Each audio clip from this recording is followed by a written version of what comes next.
بسم الله الرحمن الرحيم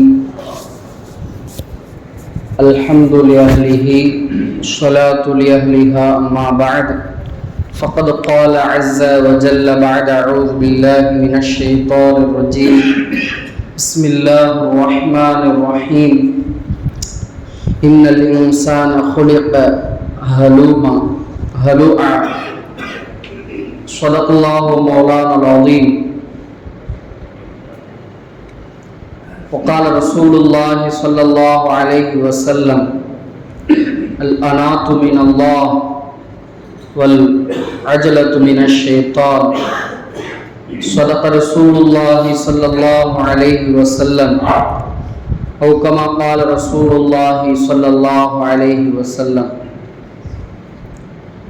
رب اشرح لي صدري ويسر لي أمري واحلل عقدة من لساني ويفقه قولي سبحانك لا علم لنا إلا ما علمتنا إنك أنت العليم الحكيم اللهم صل على سيدنا محمد وعلى آل صل على سيدنا محمد وبارك وسلم السلام عليكم ورحمة الله وبركاته الحمد لله அல்லாஹுடைய அளப்பெரும் கிருபையால் நாம் எல்லாம் இந்த புனிதமிகு ஜும்ஆவுடைய நாளில் ஒன்று கூடி இருக்கிறோம். அல்லாஹ் நம்முடைய இந்த நன்னாளின் தொழுகையின் பரக்கத்தால் எல்லா விதமான ஹைர் பரக்கத்துகளையும் தந்து அருள் புரிவானாக. என் இனிய இஸ்லாமிய சகோதரர்களே, பெரியோர்களே, இன்றைய உலகம் மிக வேகமாக தன்னுடைய இலக்கை நோக்கி பயணித்து கொண்டிருக்கிறது. பயணிக்கக்கூடிய இலக்கு அது எதுவாக இருந்தாலும் சரி, சிலருக்கு அது நன்மையான இலக்காக இருக்கலாம் அல்லது தீமையான இலக்காக இருக்கலாம். எதுவானாலும் ஏதோ ஒரு விதத்தில் ஏதோ ஒரு நோக்கத்தை நோக்கி, இலக்கை நோக்கி இந்த உலகத்தில் உள்ள ஒவ்வொரு நபர்களும் ஓடிக்கொண்டே இருக்கிறோம். ஒவ்வொருவரும் ஒவ்வொருவருடைய தன்மைக்கேற்றவாறு ஒரு ஆசிரியர் தன்னுடைய பாடங்களை எப்படி இந்த வருடத்திற்குள் முடிப்பது என்ற அந்த எண்ணத்தில் ஓடிக்கொண்டிருக்கிறார். ஒரு வியாபாரி தன்னுடைய வியாபாரத்தை இதைவிட எப்படி அபிவிருத்தி செய்வது, என்னுடைய சரக்கை எப்படி விற்று தீர்ப்பது என்ற ஒரு கண்ணோட்டத்தில் ஓடிக்கொண்டிருக்கிறார். எனவே ஒவ்வொருவரும் தன்னுடைய வாழ்க்கையில் தனது இலக்கை நோக்கி ஓடிக்கொண்டே இருக்கிறோம். முஃமின்கள் தன்னுடைய ஒவ்வொரு நாளும் தன்னுடைய அமலை அபிவிருத்தி செய்வதற்காக, தன்னுடைய அமல்களில் முன்னேற்றத்திற்காக ஒரு பக்கம் நம்முடைய பெரியார்களும் முஃமின்களும் ஓடிக்கொண்டிருக்கிறார்கள். இந்த வேகமான உலகத்தில் இன்றைக்கு தேவையான விஷயம் என்னன்னு சொன்னா, நிதானம் என்ற ஒரு தன்மை தான் தேவையான விஷயம். இன்றைக்கு நிதானம் இல்லாததின் காரணமாக எண்ணற்ற ஆபத்துகளை, எண்ணற்ற விபரீதங்களை இன்றைய சமூகம் சந்தித்துக் கொண்டிருக்கிறது. எல்லாவற்றிலும் அவசரம், எல்லாவற்றிலும் அதீத வேகத்தோடு செயல்படக்கூடிய ஒரு நிலையை நம்மால் பார்க்க முடிகிறது. மருத்துவத்திலிருந்து, உணவுப் பொருட்களில் இருந்து, தன்னுடைய செயல்பாடுகளில் இருந்து அனைத்திலும் அவசரமாக ஒரு வேலையை செய்து முடிக்க வேண்டும் என்பதை நாம் என்ன செய்யறோம், விரும்புகிறோம். ஒரு இடத்துக்கு போகணுமா, ஃபாஸ்ட் ட்ராக். ஒரு உணவு சாப்பிடணுமா, ஃபாஸ்ட் ஃபுட்டு. எல்லாத்திலும் அவசரம். தன்னுடைய தொலை தொடர்பை கூட மிக வேகமாக வைத்துக்கொள்ள வேண்டும் என்ற அடிப்படையில் 5G போன்ற நெட்வொர்க்குகளுக்கு அப்டேட் ஆகக்கூடிய ஒரு சூழ்நிலை. ஒரு வேலையை துரிதமாக செய்து முடிக்க வேண்டும் என்பதில் எந்த விதமான மாற்று கருத்தும் கிடையாது.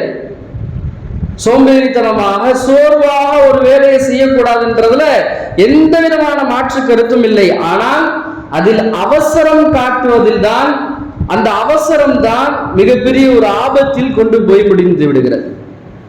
இன்றைக்கு நாம நிறைய பழக்க வழக்கத்துல நாம் மாற்ற வேண்டிய விஷயங்கள் இருக்கிறது. நம்முடைய உணவு பழக்கத்துல இன்றைக்கு மருத்துவர்கள் சொல்றாங்க, நபியுடைய சுன்னத்தும் கூட, மிக சூடான உணவை நீங்கள் உட்கொள்ளாதீர்கள். இது நபியுடைய சுன்னத். நீங்க சாதாரண மக்தப படிக்கக்கூடிய பிள்ளைகளுடைய கிதாப் வாங்கி பார்த்தீங்கன்னா அதில் சாப்பிடுவதின் ஒழுக்கங்கள் போட்டிருப்பாங்க, சாப்பிடுவதனுடைய சுண்ணத்துகள் போட்டிருப்பாங்க. அதில் மிக முக்கியமானது என்னன்னா சூடாக சாப்பிடக்கூடாது. ஆனா இன்றைக்கு உணவு பழக்கமே என்ன செஞ்சிருச்சு, மாறிடுச்சு. ஆரிய பொருளை சாப்பிடக்கூடாது என்ற ஒரு நாகரிகம் என்ன செஞ்சிருச்சு, பரவலாயிருச்சு. ஆறுன சாப்பாடு எப்படிங்க சாப்பிடுறது அப்படின்ற ஒரு சிந்தனைக்கு நாம போயிட்டோம். மருத்துவத்துல ஏதாவது ஒரு தலைவலி அல்லது காய்ச்சல் ஏதாவது ஒரு வந்துச்சுன்னு சொன்னா அதை எப்படி உடனே கியூர் ஆக்குறது, உடனே எப்படி அதை சரி செய்யறது. இன்றைக்கு நாம நம்முடைய மருத்துவர்கள் சொல்றாங்க, நம்மளுடைய தும்மல் ஏற்படுதா இல்லையா, தும்மலுக்கான மருந்து, இந்த தும்மலை சகிச்சு கொள்ள முடியாம என்ன செஞ்சிடறாங்க, உடனே அந்த மாத்திரை வாங்கி போட்டுட்டு என்ன செஞ்சிடறாங்க, அதை உடனே நிக்கணும்னு எதிர்பார்க்கிறாங்க. அது மூளை அளவில் மிகப்பெரிய விபரீதத்தை என்ன செஞ்சிருது, ஏற்படுத்தியது. இது போல நிறைய அடுக்கி கொண்டே போகலாம். அதே போல தொழுகை, நம்முடைய இபாதாத்துகள், அதிலும் அவசரம், அதிலும் நிதானமற்ற ஒரு தன்மை. 4 ரக்காத் எப்படா முடியுன்ற சூழ்நிலையில் தான் பல முஸல்லிகளுடைய, பல தொழுகையாளிகளுடைய தொழுகை இருக்குது. நம்முடைய உலக காரியங்களில் மாத்திரமல்ல, நம்முடைய வணக்க வழிபாடுகளிலும் கூட நாம் அவசரமாக ஒரு செயலை செய்து முடிக்க நாம் என்ன செய்யறோம், விரும்புகிறோம்.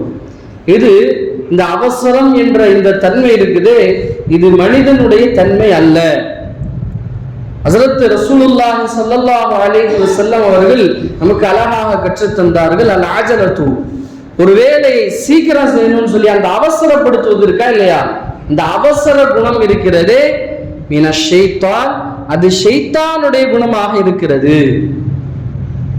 ஆனா அல்லாஹ்வும் தன்னுடைய திருமறையில் என்ன செய்யறான், சொல்றான் என்னன்னா, இன்னல் இன்சான, மனிதன் இருக்கிறானே அவன் குலிக ஹலூஆ, அவன் அவசரக்காரனாக படைக்கப்பட்டிருக்கிறான் என்பதாக சொல்றான். என்ன அர்த்தம் அப்படின்னா, இந்த தன்மை இருக்கிறது, நாம் ஏற்கனவே சொல்லி இருக்கிறோம், ஒரு மனிதனிடத்தில் அல்லாஹு தஆலா மலக்குகளுடைய தன்மையும் வைத்திருக்கிறான். அதே நேரத்தில் நஃப்ஸோடு நாம் நஃப்ஸுடைய பேச்சை கேட்கும் பொழுது நம்மிடத்தில் சில நேரங்கள் ஷைத்தானுடைய தன்மைகளும் என்ன செஞ்சிருது, வெளியாகிறது. நன்மையை செய்யக்கூடிய, அல்லாஹ்வை நெருக்கத்தை பெறக்கூடிய அதே மனிதன் தான் பாவத்தை செய்து அல்லாஹ்வுடைய கோபத்திற்கும் தண்டனைக்கும் ஆளாகக்கூடிய ஒரு சூழ்நிலையை நாம பார்க்கிறோம். அப்ப மனிதன் என்ற நாம் நம்முடைய தன்மைகளை மலக்குகளுடைய தன்மையாக மாற்றும் பொழுது நாம் அல்லாஹ்வுடைய பொருத்தத்தையும் அல்லாஹ்வுடைய சந்தோஷத்திற்கு ஆளானவர்களாக மாறிவிடுகிறோம்.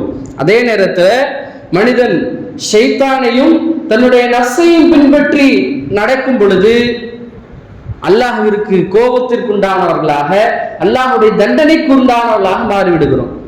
இரண்டையும் செயல்படுத்தக்கூடிய ஒரு ஆற்றலை அல்லாஹ் தஆலா மனிதனுக்கு கொடுத்திருக்கிறான். மனிதனால் நன்மையும் செய்ய முடியும், தீமையும் செய்ய முடியும். ஆனால் நாம கையில் எடுக்க வேண்டியது, அல்லாஹும் அல்லாஹுடைய ரசூலும் எந்த தன்மையை பிரியப்படுகிறார்களோ அந்த தன்மைக்கு உண்டானவர்களாக நாம மாற்றிக்கொள்ள வேண்டும். அப்போதான் அல்லாஹுடைய பொருத்தம் கிடைக்கும், அல்லாஹுக்கு பிடித்தமானவர்களாக ஆக முடியும் என்பது மாத்திரமல்ல, இந்த உலகத்தில் ஏற்படக்கூடிய அபாயங்களில் இருந்து நம்மை தற்காத்துக் கொள்ள முடியும். இன்றைக்கு எல்லா மனிதர்களுக்கும் அவசியமான ஒரு தேவை என்னன்னு சொன்னா நிதானம் தான். அல்லாஹு தஆலா தன்னுடைய திருமறையில் கூறுவான், அல்லாஹ்வுடைய ஆற்றல், அல்லாஹ்வுடைய வல்லமையை பற்றி அல்லாஹ் ஒரு இடத்துல சொல்லும் பொழுது அல்லாஹு தஆலா குன் என்ற வார்த்தையை சொன்னா போதும், ஃபயகுன், அது உருவாகிடும். அல்லாஹ்வுக்கு ஒரு செயல் நடக்கணும்னு சொன்னா யாருடைய தேவையும் இல்லை. முஃபஸ்ஸிரீன்கள், திருக்குர்ஆனுடைய விரிவுரையாளர்கள் சொல்றாங்க, அந்த குன் என்ற வார்த்தை கூட அல்லாஹ்வுக்கு தேவையில்லை. அல்லாஹ் நினைச்சாலே அது என்ன செஞ்சிடும், ஆகிரும். அல்லாஹ் அதே திருவசனத்துல சொல்றான், நாம் ஆகு என்று சொன்னால், அரபியில குன் அப்படின்னு சொன்னா ஆகுன்னு அர்த்தம். அல்லாஹு தஆலா ஆகு என்று சொன்னால் அந்த செயல் என்ன செஞ்சிடும், ஆகிரும். ஆனா அல்லாஹு தஆலா இந்த உலகத்தை அப்படி படைக்கவில்லை. நமக்கு தெளிவுபடுத்துகிறான் அல்லாஹ், குன் என்ற வார்த்தையின் மூலமாக அல்லாஹு தஆலா இந்த உலகத்தை படைக்கல, மாறாக ஃபீ சித்தத்தி அய்யாம், எத்தனை நாட்கள்ல, 6 நாட்களில் அல்லாஹு தஆலா இந்த உலகத்தை படைச்சேன் என்பதாக அல்லாஹ் சொல்றான். காரணம் என்ன? அல்லாஹ் நமக்கு தெளிவுபடுத்த விரும்புகிறான். ஒரு செயலை நீங்கள் செய்ய வேண்டும் என்றால் எடுத்தோம் கவுத்தோம்னு செஞ்சிடக்கூடாது. அதில் நிதானமாக ஒவ்வொரு படித்தரத்தையும் என்ன செய்யுங்க நீங்க மேற்கொள்ள வேண்டும் என்பதை அல்லாஹ் நமக்கு தெளிவுபடுத்துகிறான். குர்ஆன்ல அல்லாஹ் சொல்லுவான், யா அய்யுஹன் நாஸ், ஓ மக்களே, இன் குன்தும் ஃபீ ரைபின் மினல் பஅஸ், நாம மௌத்தானதுக்கு அப்புறம், இந்த முழு உலகம் அழிந்ததற்கு பிறகு இந்த உயிர்களை நாம் எப்படி மறுபடியும் உயிர்ப்பிப்போம். அல் பஅஸ்ன்னு சொன்னா மரணத்திற்கு பின்னால் உயிர் தெழுதல். அல்லாஹு தஆலா இந்த உலகம் முழுவதுமே அல்லாஹ் என்ன செஞ்சிருவான், அழிச்சிருவான். எல்லாரும் என்ன செய்ய மாட்டாங்க, இருக்க மாட்டாங்க. யாரும் ஒரு மலக்கு கூட இருக்க மாட்டாங்க.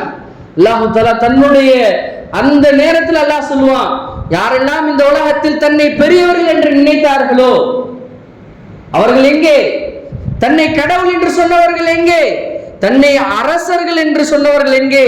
அவர்களுடைய அரசாங்கம் ஆட்சி எங்கே? நான் ஒருவன் தான் பாக்கியா இருக்கேன்னு சொல்லி அல்லாஹ் சொல்லுவான். யாரும் இருக்க மாட்டாங்க.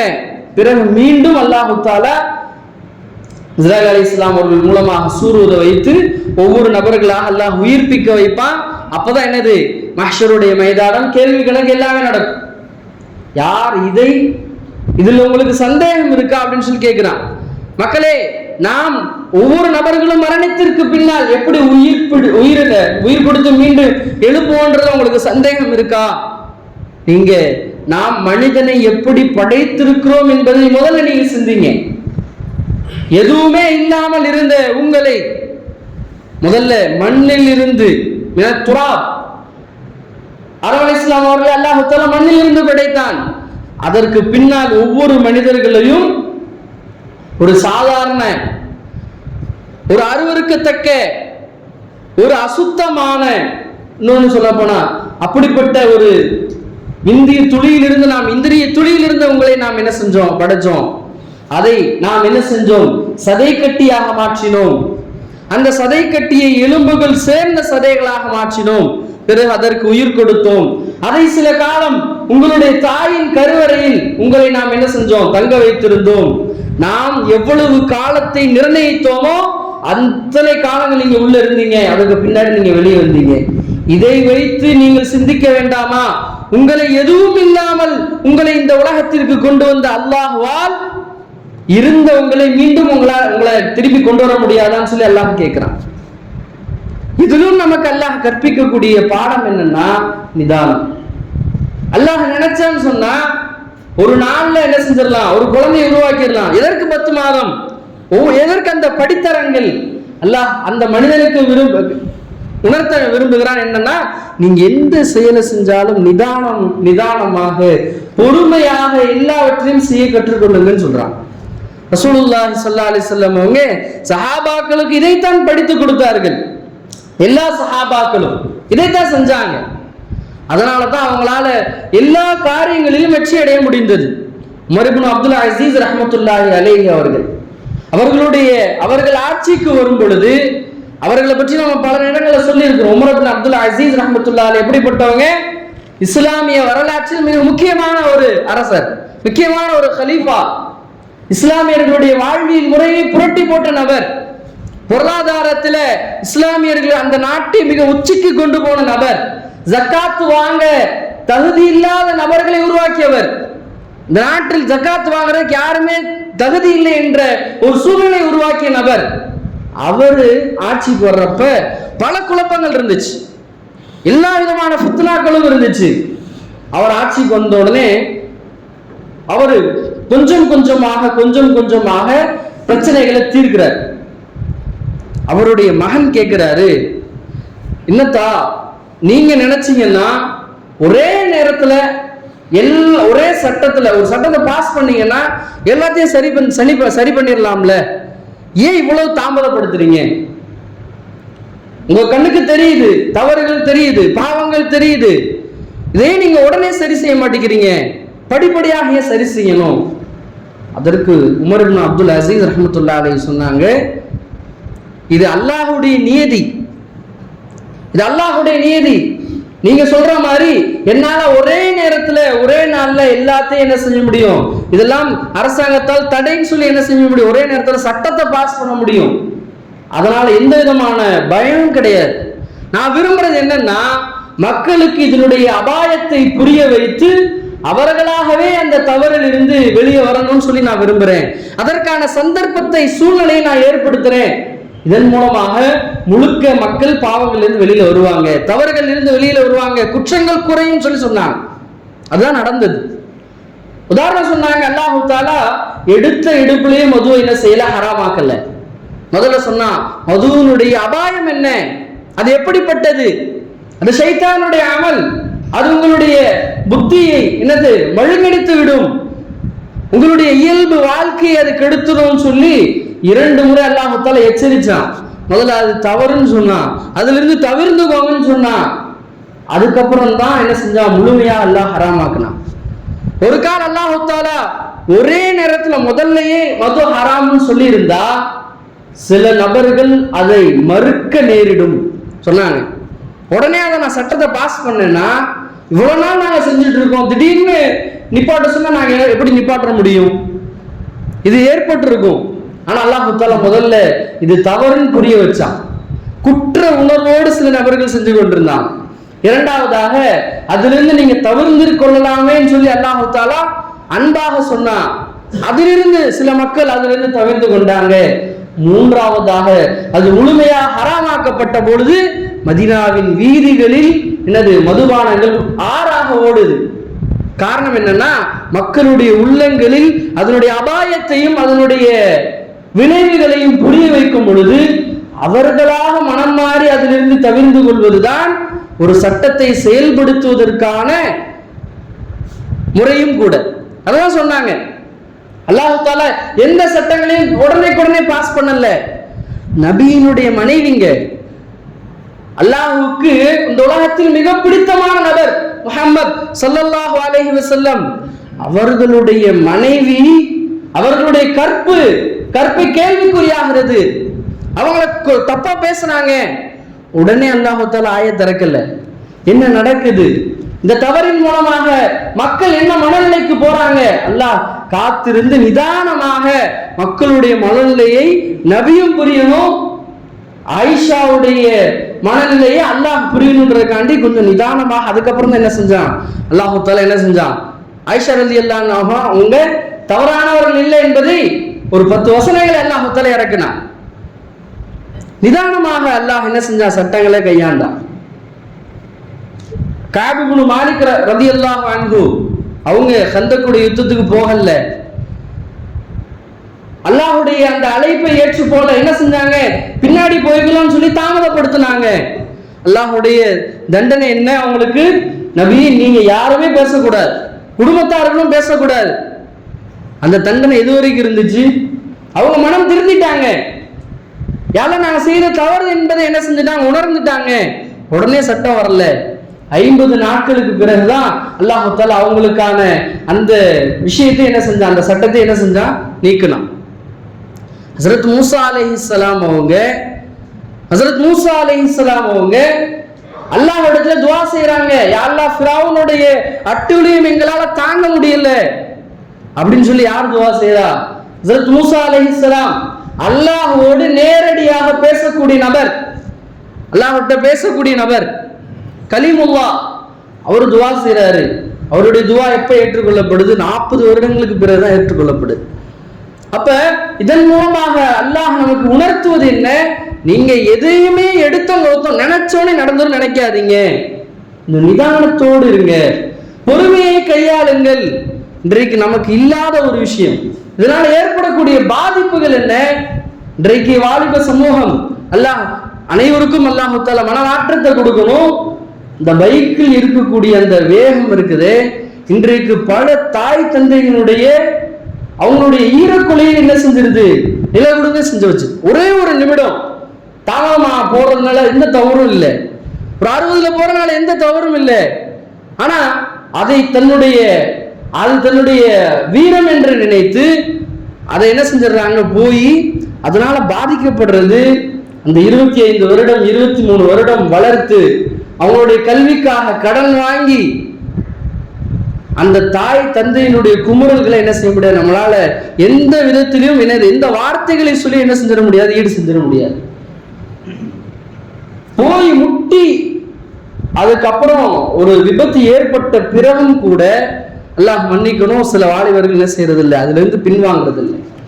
அதே வேகம், அதே துடிப்போட, வாலிபத்துல துடிப்பு இருக்கும், அதுல மாற்று கருத்து இல்லை. அந்த துடிப்பை ஒரு பிரயோஜனமான பயன் தரக்கூடிய காரியங்களை பயன்படுத்தலாம். நம்முடைய வாகனத்துல அதை காட்டினது எதையும் நாம சாதிக்க போறது இல்லை. இன்றைக்கு நம்முடைய குழந்தைகள்கிட்ட அதே எதிர்பார்க்கிறோம். ஒரு காலத்துல மிக நிதானமாக 6 வயது வரைக்கும் பேசாம இருந்த குழந்தைகள்லாம் இருக்கிறாங்க. இன்னைக்கு நம்மளுடைய குழந்தை எடுத்த உடனே 3 வயசுல ஏபிசிடி சொல்லணும்னு நினைக்கிறோம். அவன் பேசுறதுக்கு முன்னாடி ஆல்பபெட்ஸ் ஃபுல்லா சொல்லணும்னு நினைக்கிறோம். அவன் 6 வயசுல பயான் பண்ணணும்னு நினைக்கிறோம். அந்த குழந்தையினுடைய இயற்கை தன்மை என்ன, அதனுடைய அசல் அந்த குழந்தைகிட்ட இருக்கக்கூடிய கெப்பாசிட்டி என்ன, அது எதை விரும்புது, அது எதையுமே எதிர்பார்க்கறது இல்லை. உடனே பிளே ஸ்கூல்ல சேரு. ஒரு விதானமற்ற தன்மை. இதனால ஏற்படக்கூடிய பாதிப்பு என்னன்னா, மனிதனுக்கு இயற்கையாக இந்த உலகம், இந்த இயற்கையாக அல்லாஹ் கொடுத்த அந்த திறமைகள் அது எல்லாமே என்ன செய்யப்படுது, அந்த குழந்தைக்கு மழுங்கடிக்கப்படுது. அவனுடைய டைரக்ஷனே வேற, நாம அவன் வேற டைரக்ஷன் என்ன செஞ்சுட்டு இருக்கோம், திருப்பிட்டு இருக்கிறோம். இது எல்லாமே நிதானமற்ற தன்மைக்கான விளைவுகள்.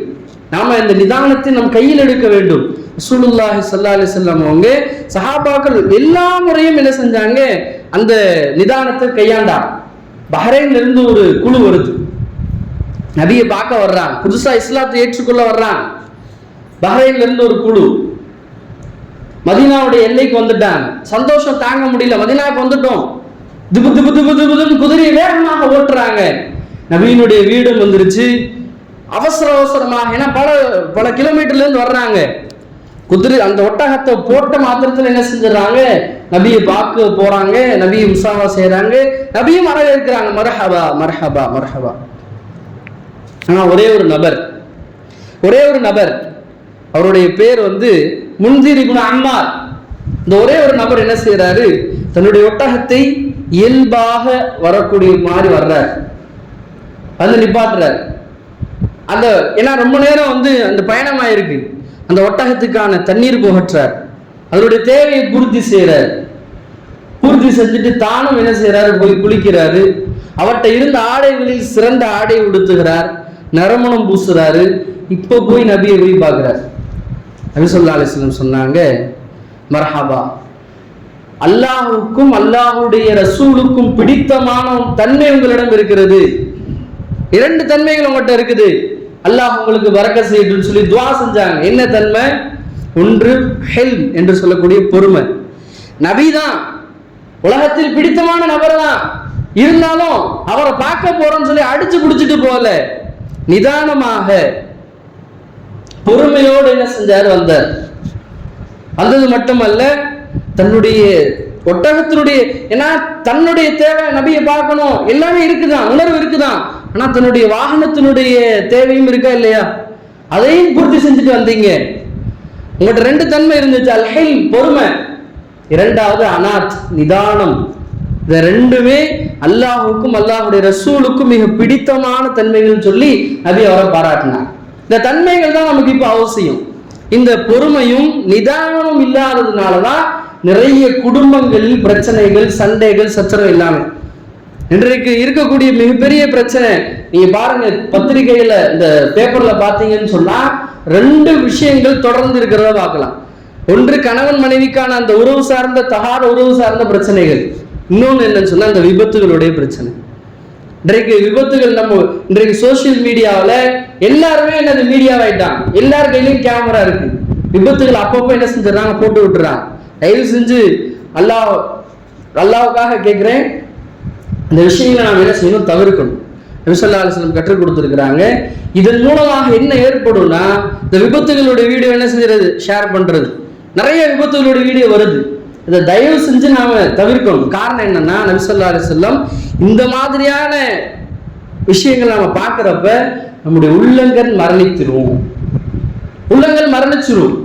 இந்த மாதிரியான விஷயங்களை பார்க்குறப்ப, விபத்து சார்ந்த விஷயங்களை பார்க்குறப்ப தயவு செஞ்சு அதை நம்ம கண்ணில் பட்டுருச்சுன்னா பார்க்காம இருக்கிறது, அதை அனுப்புறது அதோட மிக மோசமான ஒரு விஷயம். தயவு செஞ்சு அந்த விபத்துடைய வீடியோக்களை பார்க்காம இருக்கணும், அதை ஷேர் பண்ணாமலும் இருக்கும். அப்ப நம்ம இடத்துல இந்த தன்மை அவசியம். இது நபி ஸல்லல்லாஹு அலைஹி வஸல்லம் இல்லாதப்ப கண்டிக்கவும் செஞ்சாங்க. உஸாமா ரலியல்லாஹு அன்ஹு ஒரு போர்ல போறாங்க. போகக்கூடிய சமயத்துல அங்க ஒரு நபரை என்ன செய்யறாங்க, வெட்ட போறாங்க, அம்பு வச்சு ஏய போறாங்க, என்ன ஈட்டி வச்சு குத்த போறாங்க. பார்த்தா அவர் கலிமா சொல்லிட்டார். உடனே என்ன செஞ்சுட்டாங்க, ஈட்டி வச்சு குத்தி கொலையும் செஞ்சுட்டாங்க. அப்ப நபி ஸல்லல்லாஹு அலைஹி வஸல்லம் வந்து உஸாமாவை கூப்பிட்டு கேட்டாங்க. இந்த தகவல் தெரிஞ்சோடனே, உஸாமா அவர் தான் கலிமா சொல்லிட்டாரு, நீங்க எதுக்கு நீங்க அவரை கொலை செஞ்சீங்க? இல்லையா ரசூலுல்லாஹ், அவர் தன்னுடைய உயிரை தற்காத்துக் கொள்றதுக்காக என்ன செஞ்சாரு, கொலை செஞ்சாரு. அது எப்படி உங்களுக்கு தெரியும்? அவருடைய உள்ளத்தை நீங்க பிளந்து பாத்தீங்களா? உஸாமா ரலியல்லாஹு அன்ஹு சொல்றாங்க, அன்றைய தினம் முழுக்க நபி அந்த கேள்வியை கேட்டுக்கிட்டே இருந்தாங்க. ஏன் கொன்னீங்க, ஏன் கொன்னீங்க, ஏன் அவசரப்பட்டீங்க, ஏன் அவசரப்பட்டீங்கன்னு சொல்லி என்னை கேட்டுக்கிட்டே இருந்தாங்க. எந்த அளவுக்குன்னா, எனக்கு அன்றைக்கு தோன்றியது, நாம இன்னைக்கு இஸ்லாத்தை ஏற்றுக்கொள்ளாம நாளைக்கு கூட இஸ்லாத்தை ஏற்றுக்கொள்ளலாமே. அவங்களுடைய உள்ளம் எப்படி இருந்துச்சுன்னா, இன்றைய நாள் நான் ஒரு முஸ்லீமாக இல்லாமல் நாளைக்கு கூட நான் இஸ்லாத்தை தழுவி இருந்தால் சந்தோஷம் என்ற அளவுல நபி ஸல்லல்லாஹு அலைஹி வஸல்லம் அவங்க அந்த அவசரப்பட்டதை என்ன செஞ்சாங்க, கண்டிச்சாங்க. அது நாம நம்முடைய வாழ்க்கையில நம்முடைய கணவன் மனைவிக்கு ஏற்படக்கூடிய பிரச்சனையாக இருக்கலாம். இந்த வார்த்தைகள்ன்றது ரொம்ப முக்கியம் இஸ்லாத்துல. நபி ஸல்லல்லாஹு அலைஹி வஸல்லம் ஹதீஸை சொல்லி முடிக்கிறேன். நபி ஸல்லல்லாஹு அலைஹி வஸல்லம் அவங்க சொல்றாங்க, ஒரு முஃமினுடைய வார்த்தையிலிருந்து சில வார்த்தைகள் என்னது, வாயிலிருந்து வார்த்தை வெளியாயிருது. அந்த வார்த்தை, சில வார்த்தைகள் இருக்குது, அந்த வார்த்தையின் காரணமாக கிழக்கிற்கும் மேற்கிற்கும் இல்ல தூரம் அளவுக்கு அவன் என்ன செஞ்சான், நரகத்துக்கு போயிடான்னு சொல்லி சொன்னான். அவசரத்துல வார்த்தையை விட்டுறோம். இன்றைக்கு நாம அவசரப்பட்டு பேசக்கூடிய வார்த்தைகளும் முக்கியமான இந்த வார்த்தைகள் தான். எல்லாம் நம்ம சொல்றோமா இல்லையா? நம்ம கரங்களால எவ்வளவுதான் அடிச்சிருந்தாலும் அந்த காயங்கள் போயிடும். நம் வாயிலிருந்து வெளியான வார்த்தைகள் என்ன செய்ய முடியாது, திரும்ப பெறவே முடியாது. அதனால வார்த்தைகள் என்பது ரொம்ப அவசியமான விஷயம். குடும்ப உறவுல மிக மிக மிக அவசியமான விஷயம். ஏன்னா நாம எதை பேசுறோமோ அதை தான் குழந்தைகள் பேசுவாங்க. அதே போல கணவன் மனைவிக்கு மத்தியில வார்த்தைகள் தவறுதலாக வந்துருச்சுன்னு சொன்னா, நம்முடைய உலமாக்கள்கிட்ட கேளுங்க, தலாக்குடைய விஷயங்கள்லாம் ரொம்ப முக்கியமான விஷயங்கள். நம்ம தெரியாம நம்மளுடைய வார்த்தையில வந்துட்டா கூட அங்க என்ன செஞ்சிடும், தலாக்கு நிகழ்ந்துரும். தலாக்கை நிகழக்கூடிய சைக்கிளையான வார்த்தைகள் சொன்னா கூட என்ன செஞ்சிடும், தலாக் நிகழ்ந்துரும் சொல்லி சொல்றாங்க. அப்போ வார்த்தைகள் என்பது ரொம்ப அவசியம். அதிலும் நமக்கு நிதானம் தேவை. நம்முடைய தொழுகையில் நிதானம் தேவை, நம்முடைய குர்ஆன் ஓதுதலில் நிதானம் தேவை, நம்முடைய அமல்களில் நிதானம் தேவை, நாம வாகனம் ஓட்டக்கூடிய நேரத்துல நிதானம் தேவை, நம்முடைய வியாபாரத்துல, நம்முடைய வேலைகள்ல நாம் செய்யக்கூடிய எல்லா காரியங்களிலும் நிதானம் தேவை. நிதானத்தை அல்லாஹு தஆலா விரும்புகிறான். நிதானம் தான் அல்லாஹ்வுடைய பொருத்தத்தையும் நமக்கு பெற்று தரும். நிதானம் தான் நமக்கு இந்த உலகத்திலும் என்ன செய்யும், வெற்றியை தரும். அவசரமாக செய்யக்கூடிய காரியம் எதுவுமே என்ன செய்யாது, வெற்றியை தராது. அது நமக்கு அபாயத்தை தான் தரும். எனவே நம்முடைய ஒவ்வொரு செயல்பாடுகளிலும், நம்முடைய உலக சார்ந்த காரியங்களாக இருக்கட்டும், நம்முடைய இபாதாத்துகளாக இருக்கட்டும், எல்லாவற்றிலும் அல்லாஹு தஆலா நமக்கு நிதானத்தையும் பொறுமையும் தந்தல் புரிவானாக. அல்லாஹு தஆலா நம் அனைவரையும் அல்லாஹ்வுடைய பொருத்தத்திற்கு சொந்தக்காரர்களாக, அல்லாஹ்வுடைய விருப்பத்திற்கும் அல்லாஹ்வுடைய சந்தோஷத்திற்கு ஆளானவர்களாக நம் அனைவரை ஆக்கி அருள் புரிவானாக. திடீர் விபத்துகள், திடீர் ஆபத்துகளிலிருந்து அல்லாஹ் தஆலா நம்மை பாதுகாப்பானாக. அல்லாஹ்வுடைய கோபத்திற்கும் அல்லாஹ்வுடைய தண்டனைக்கும் ஆளானவர்களிலிருந்து அல்லாஹ் நம்மளை அனைவரையும் பாதுகாப்பானாக. வஆஹிரு தஅவானா அல்ஹம்துலில்லாஹி ரப்பில் ஆலமீன். அஸ்ஸலாமு அலைக்கும் வரஹ்மத்துல்லாஹி வபரகாத்துஹு. அல்ஹம்துலில்லாஹ். நிதானத்தை பற்றி அதற்குண்டான எல்லா விதமான விஷயங்களை